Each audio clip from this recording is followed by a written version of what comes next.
Hello guys, Sharmita রান্নাঘরে স্বাগতম। আজকে তোমাদেরকে একটা ইভিনিং স্ন্যাক্স দেখাচ্ছি, চলো। চায়ের সাথে জমে যাবে।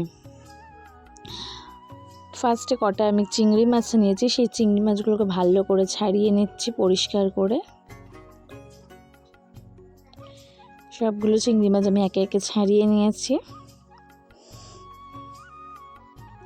এখানটায় আমি কিছুটা পরিমাণ নুন দিয়েছি, কিছুটা লেবুর রস দিয়েছি এবং এখানটায় 1 চা চামচ লঙ্কার গুঁড়ো, জিরের গুঁড়ো, আদা রসুন বাটা এবং গোলমরিচ গুঁড়ো ছড়িয়ে ভালো করে ম্যারিনেট করে 10 মিনিটের জন্য রেখে দেবো। এখানে আমি একটা ব্যাটার বানিয়ে নিচ্ছি।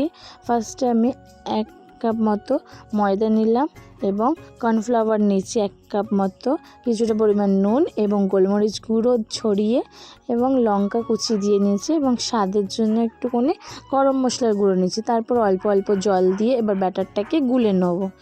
বেশি মোটাও করব না, বেশি পাতলাও করব না।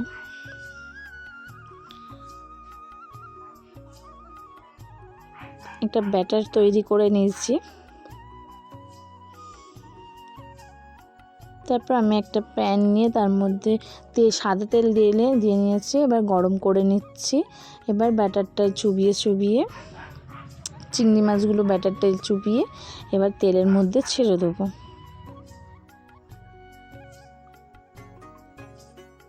এরকম করে আমি সবগুলো একে একে দিয়ে নিচ্ছি।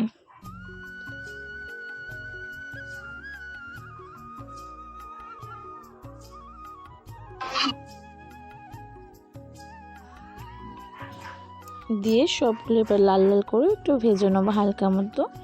ব্যাস, আমাদের এবার গোল্ডেন ফ্রাই পন্ড রেডি।